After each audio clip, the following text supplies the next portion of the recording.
नमस्कार, मैं जूली तिवारी हर समय आपके साथ न्यूज चैनल में आपका स्वागत है।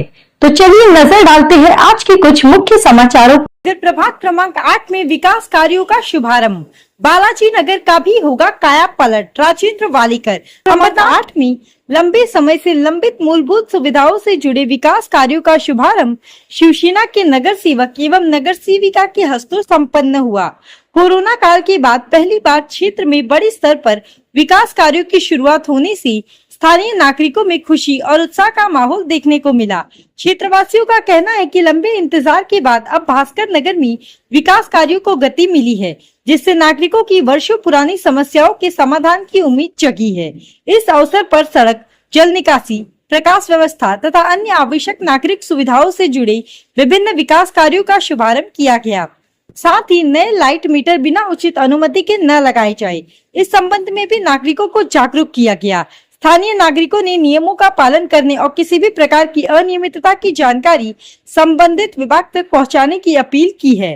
कार्यक्रम में शिवसेना नगर सेविका रूपाली विनायक गेजगे, राजेंद्र शिवलिंग वालीकर सहित बड़ी संख्या में स्थानीय नागरिक, वार्डवासी, ज्येष्ठ नागरिक, शिवसेना पदाधिकारी, महिला पदाधिकारी एवं महिला कार्यकर्ता उपस्थित रहे। इसके अलावा वालेकर गढ़ के कार्यकर्ता और पदाधिकारियों ने भी इस कार्यक्रम में सक्रिय सहभागिता दर्ज कराई। विकास कार्यों के शुभारंभ को लेकर पूरे प्रभाग में उत्साहपूर्ण वातावरण देखने को मिला। इस अवसर पर राजेंद्र वालेकर ने कहा कि भास्कर नगर प्रभाग क्रमांक 8 के सर्वांगीण विकास के लिए वे निरंतर प्रयासरत है। कोरोना महामारी के कारण कई विकास कार्य प्रभावित हुए थे, लेकिन अब रुके हुए कार्यों को गति देकर नागरिकों को बेहतर सुविधाएं उपलब्ध कराने का प्रयास किया जा रहा है। उन्होंने कहा कि जिस प्रकार भास्कर नगर में विकास कार्यों को गति दी जा रही है, उसी तर्ज पर आने वाले समय में बालाजी नगर का भी काया पलट किया जाएगा और वहां की मूलभूत समस्याओं का समाधान प्राथमिकता के आधार पर किया जाएगा। स्थानीय नागरिकों ने भी इस पहल का स्वागत करते हुए कहा कि वर्षों से लंबित मांगों पर अब अमल शुरू हुआ है, जिससे लोगों में नई उम्मीद जगी है। नागरिकों ने विकास कार्यों के लिए राजेंद्र वालीकर, नगर सेविका रूपाली गेजगे तथा सभी जनप्रतिनिधियों का आभार व्यक्त करते हुए उम्मीद जताई कि भविष्य में भी क्षेत्र के विकास की यह गति इसी तरह जारी रहेगी। कार्यक्रम का समापन क्षेत्र के सर्वांगीण विकास, बेहतर नागरिक सुविधाओं और जनहित के कार्यों को प्राथमिकता देने के संकल्प के साथ हुआ। नागरिकों ने विश्वास व्यक्त किया कि इन विकास कार्यों से प्रभाग क्रमांक 8 के विकास को नई दिशा मिलेगी और क्षेत्र की मूलभूत सुविधाएं और अधिक मजबूत होंगी।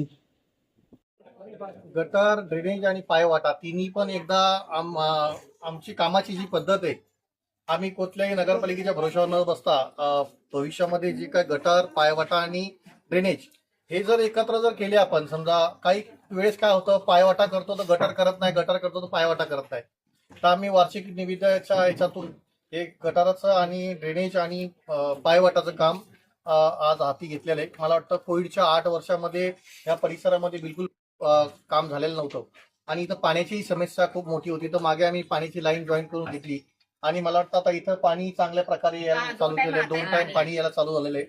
तर येणाऱ्या भविष्यामध्ये आम्ही ह्या जसं आपण भास्कर नगरला मल्टी कलर केला होता, तसंच या बालाजी नगरला सुद्धा एक वेगळं आकर्षण या शहराला, ह्या बालाजी नगरला बाहेरून लोक कसे बघायला येतील त्या पद्धतीने आम्ही एक मल्टी कलरचा हे करणार आहे आणि प्रत्येक जागेमध्ये आम्ही झाडांच्या कुंड्या, प्रत्येकाच्या दरवाजामध्ये एक झाडाची कुंडी आम्ही देणार आहे रोड साईडला।